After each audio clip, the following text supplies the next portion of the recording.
Welcome to the Fear and Greed Summer Series, brought to you by Vanta, specialists in compliance-led growth. I'm Michael Thompson, and good morning, Sean Aylmer. Good morning, Michael. And good morning, and happy Sunday, Adam Lang. Good morning, Michael. I don't even know if happy Sunday is a thing that people say. I know happy Friday and happy Monday is. Not a big fan of either. Don't know why I tried to bring happy Sunday into the mix. In just 5 minutes, we're each going to put forward a big story from the year. You know what? This is a good news story.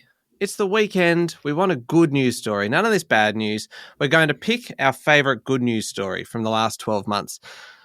It's good news, but we also need a winner at the end, so we're going to then argue over who has the best good news story. Adam, would you like to go first? Sure. So for me, it's this remarkable set of inventions under the category of GLP-1 like Ozempic and Wegovy. And this is my nomination for Best Story of the Year for so many reasons. First, this discovery was really a happy accident. Ozempic and drugs like it were originally designed to treat type 2 diabetes, but there was a further discovery that it could be used to actually treat another human affliction, and that is temptation, especially in the treatment of obesity and weight management. So these drugs work by mimicking a hormone that regulates blood sugar and appetite. That means it can be used to help manage appetite for food. Beyond that, it's also being tested for its ability to treat some addictions like alcohol and nicotine. Imagine that. A pill that can dissuade you from drinking too much or smoking. Right now, it is incredibly expensive, but over time and with government support, the epidemic of obesity may just be the first phase of treatment benefit that can come from Ozempic. It's a business breakthrough with massive human benefit potential. Pardon the pun. Massive. Human benefit. Go on. No, that's it. That's it. I love the fact that yesterday you sounded like Tony Robbins as a motivational speaker. Yes. Today you sounded a little bit more like your Southern preacher Whispering kind of thing. Dr. Phil. Like, fight the temptation. Right. Yeah, it's just like, it's Reverend Calvert E. Butts. Heal thine self. Absolutely. And you bring a little something different to everyone, and it keeps us guessing. Look, that's a good story, and it is a story that obviously has kind of major flow-on effects to a bunch of different health companies as well. So it's got a good kind of business angle to it. Making people's lives better. Yeah. It's incredible. Yeah. Though the best good news story this year is one that strangely everyone seems to have forgotten about already. But for 2 weeks in the middle of the double but. I'll give you a triple. But for 2 weeks in the middle of the year, the Paris Olympics were the only thing that anybody was talking about. Australia's most successful Olympic team ever. The most gold medals we have ever won. 18 gold, 53 medals in total. A spectacular display of athleticism across a huge range of disciplines. I sound like Adam, don't I? I'm auditioning for a role in your church. A bunch of new sports, either for the first time in Paris or just kind of relatively recent additions to the games. You had skateboarding, obviously, which is fairly recent, surfing, the sport climbing, breakdancing with Ray Gun, the Olympian who spawned a million memes. You have the incredible swimming by Australia's women who were just stellar performers. Jess Fox and her sister both winning gold. Celine Dion on the Eiffel Tower at the opening ceremony. Tell it, Reverend Thompson. The Olympics was the story we needed this year, and it delivered again and again and again and again. And every day we were setting our alarms as a nation to get up at ridiculous times just to watch Australia do well. What a good news story. Beat that, Sean. Yeah, it's a cracking news story. You know what I love about the Olympics, right? You named the two people from the Olympics that I can remember. One was a double gold medalist, Jess Fox.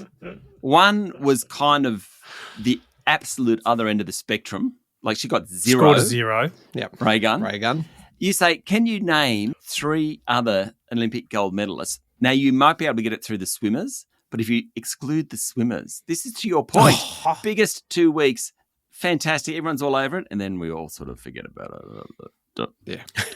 Yeah. We all become experts for a very limited time on all of these things. And then you are right.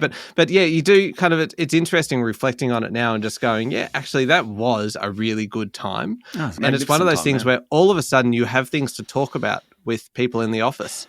Yeah. Beyond the weather. Like it's probably, for someone who kind of hates small talk, the Olympics are the best time of year because instantly you've got material. Look, my favourite story of the year is a lot more specific than either of those two. It was the story of a gold pocket watch that was recovered from the body of the richest man on the Titanic and sold for a record-breaking £1.175 million.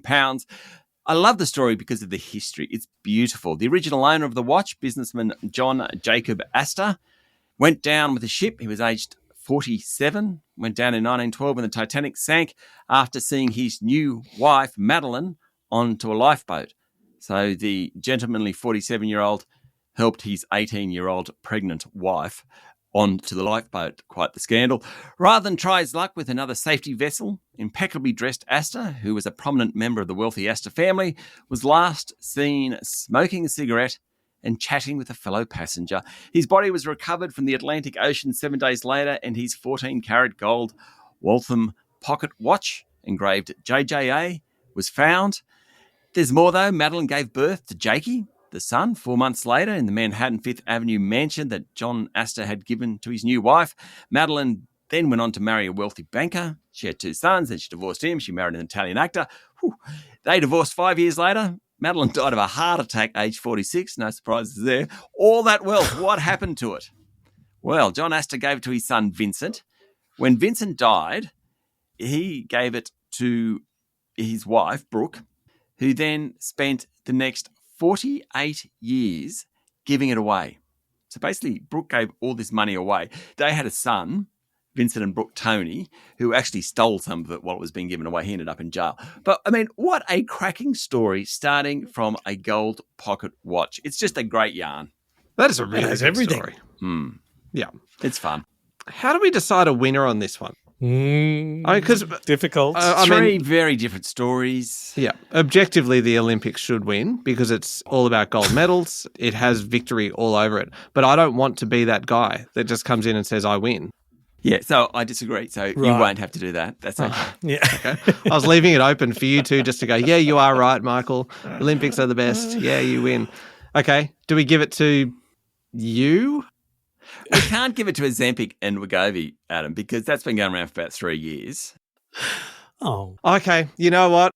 Let's give... No. I don't know that. I mean, let's just have a tie. Let's So have a pocket watch wins it? Misunderstanding. Sorry, I wasn't giving it to you, Sean. I was just going to say, yep, you know what? It is the Olympics. It's definitely the Olympics. It's No. Okay. A tie. A 3-way tie. Sharing the podium. Yep. Yeah. All of our heads through one gold medal. Yeah. Move on. Finishing the series in a very uncomfortable position. All right. Thank you very much, Sean. Thanks, Michael. Thank you very much, Adam.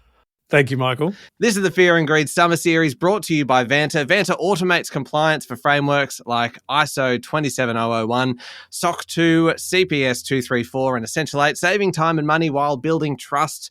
Join over 8,000 companies like Atlassian, Dovetail, FireAnt, and Tactic.io, managing real-time risk. And you can get $1,000 off at vanta.com/fear and greed. I'm Michael Thompson, and this is the Fear and Greed Summer Series.